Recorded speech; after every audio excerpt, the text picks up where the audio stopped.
जब किसी घर में पता चलता है कि घर की बहू प्रेग्नेंट है तो उस घर में खुशियों का माहौल बन जाता है। ऐसा ही कुछ शांति के घर में भी होता है। मेरे तो कान ही तरस गए थे यह खबर सुनने के लिए। भगवान ने आखिर मेरी सुन ही ली। अब इस घर में भी बच्चे की किलकारियाँ गूंजेगी।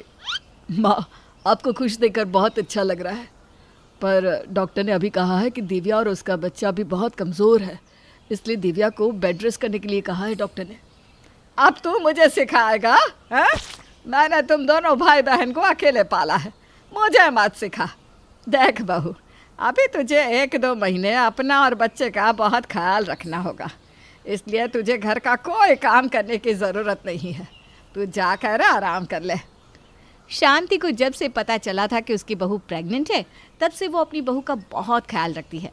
देखते ही देखते दिव्या का 7वां महीना लग जाता है और 7वें महीने में शांति दिव्या से कहती है, बहू, शुरुआती कुछ दिनों में दिक्कत होती है, पर अब तुझे घर का काम करना चाहिए, वरना डिलीवरी के समय परेशानी होगी। पर माँ, डॉक्टर ने बताया है कि मेरा बच्चा उल्टा है और वो बहुत कमज़ोर भी है। डॉक्टर ने तो मुझे घर के काम करने से भी साफ साफ मना कर रखा है। अरे देख, तुझे डॉक्टर की सुनने की कोई ज़रूरत नहीं है। आजकल के डॉक्टर बस ऐसे ही बोलते हैं, और अगर ऐसे समय में तू काम नहीं करेगी तो बच्चा होने में परेशानी नहीं होगी क्या है? अभी आराम करेगी तो बाद में मुसीबत होगी। और डॉक्टर का क्या है, उनको तो ऑपरेशन आसान पड़ता है। दिव्या अपनी सास के आगे कुछ नहीं कह पाती और अपनी सास की बात चुपचाप सुनती है। दिव्या की सास दिव्या से ऐसे समय में भी घर के सारे काम करवाती है। जब दिव्या की तबीयत ज़्यादा ख़राब होती है या उसे उल्टियाँ हो रही होती है तो, अरे बहू, सही से खाएगी पिएगी नहीं तो उल्टी बंद कैसे होगी? और सारा दिन बिस्तर पर पड़ी रहेगी तो तबीयत तो खराब होनी है। तभी तो कहती हूँ घर के काम किया कर। अब चल जाकर पोछा लगा ले। माँ जी, अभी मुझे चक्कर आ रहे हैं, मैं थोड़ी देर बाद पोछा लगा लूँ क्या? अरे तू अगर ऐसे बहाने करेगी तो कैसे चलेगा? कुछ दिनों बाद तेरा 8वां महीना लग जाएगा और फिर देखते ही देखते 9 महीने पूरे हो जाएंगे। मैं तेरी सास हूँ, मुझे तुझसे ज़्यादा पता है। शांति अपनी बहू का दर्द नहीं समझती और उससे ज़बरदस्ती घर के सारे काम करवाती है। बेचारी दिव्या पोछा लगाने के लिए जैसे ही जाती है वैसे ही वहाँ उसकी ननद शोभा आ जाती है। शोभा अपनी भाभी को ऐसी हालत में काम करता देख अपनी भाभी से कहती है, भाभी, ये आप क्या कर रही हो? आप प्रेग्नेंट हो और ऐसे समय में घर के काम कर रही हो? आपको डॉक्टर ने बताया नहीं क्या कि ऐसे समय में ज़्यादा ऊपर नीचे नहीं करना चाहिए? और आप है कि ऊपर से लेकर नीचे तक घर की सफाई कर रही हैं। मैं ठीक हूँ दीदी, और वैसे भी माँ जी ने बोला है ऐसे समय में काम करना अच्छा होता है। माँ ने क्या कहा था सब भूल जाओ। अब सिर्फ आप मेरी ही सुनोगी और घर का कोई काम नहीं करोगी। चलो मेरे साथ कमरे में, चलो आराम कर लो। शोभा अपनी भाभी को आराम करने के लिए कमरे में भेज देती है, पर जब शांति देखती है कि घर के काम अभी तक नहीं हुए तो वो दिव्या के ऊपर चिल्लाने लगती है। अपनी माँ का ये बर्ताव देखकर शोभा को बहुत गुस्सा आता है और वो अपनी माँ से कहती है, माँ, तुम ये क्या कर रही हो?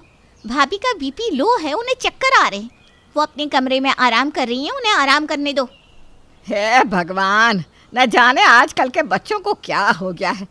अरे शोभा बेटा, ऐसे समय में काम करना अच्छा होता है और तू बहू को आराम करने के लिए कह रही है।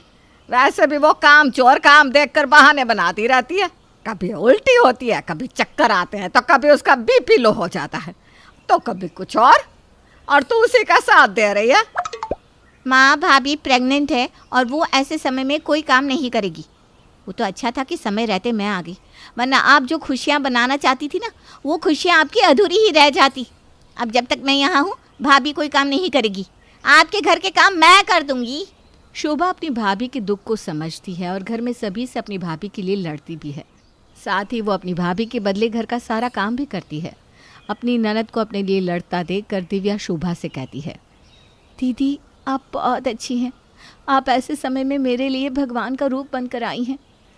कोई बहन भी अपनी बहन के लिए इतना नहीं करती जितना आप मेरे लिए कर रही हैं। इस घर में आपके अलावा और कोई नहीं है जो मेरे दुख को समझे। भाभी, आप फिक्र मत करो, मैं आ गई हूँ ना। और वैसे भी मैं आपका दुख बहुत अच्छे से समझती हूँ। आपका बच्चा बहुत कमज़ोर है और ऐसे में आप घर के काम कर रही हैं। एक प्रेग्नेंट लेडी को उठने बैठने सोने खाने पीने हर चीज़ में कितनी परेशानियाँ होती है। मैं अच्छे से समझ सकती हूँ।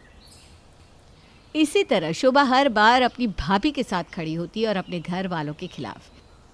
और ये देखकर शांति को बहुत गुस्सा आता है और इसलिए वो दोनों ननद भाभी को दूर करने के लिए अपनी समधन जी को फ़ोन कर देती है। और शांति के कहने पर शोभा की सास उसे झूठ कहकर उसे उसके ससुराल बुला लेती है। माँ जी, क्या हुआ? आपकी तबीयत तो ठीक है ना?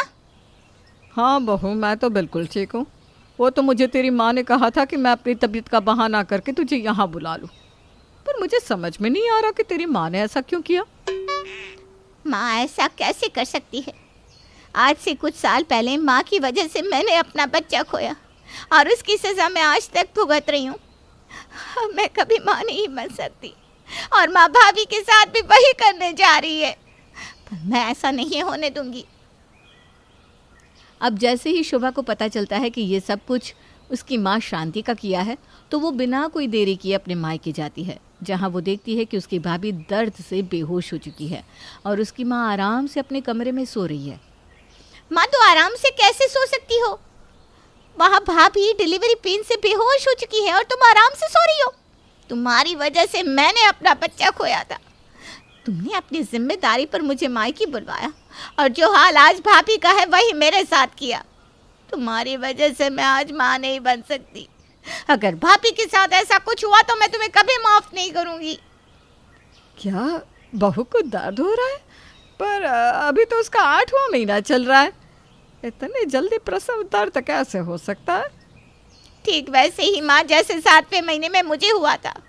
ये सब कुछ आपकी लापरवाही और जिद की वजह से होता है। आपने मेरी भी हालत कभी नहीं समझी और मुझसे घर के काम करवाए ये कहकर कि बच्चा नॉर्मल होगा। पर नॉर्मल की बात तो दूर, मेरा तो बच्चा ही मरा हुआ पैदा हुआ था और अब मैं कभी माँ भी नहीं बन सकती। और वही गलती आप फिर से कर रही है। माँ, अगर भाभी या उनके बच्चे को कुछ भी हुआ तो इस बार मैं आपको माफ नहीं करूँगी, क्योंकि मैं नहीं चाहती जो मेरे साथ हुआ वही भाभी के साथ हो। शोभा अपनी माँ को चेतावनी देकर अपनी भाभी को हॉस्पिटल ले जाती है, जहाँ डॉक्टर बड़ी मुश्किलों से दिव्या और उसके बच्चे को बचाते हैं, जिसके बाद शांति को अपनी गलती का एहसास होता है। पर शोभा अपनी माँ को एक बार फिर वही गलती दोहराने के लिए कभी माफ़ नहीं करती।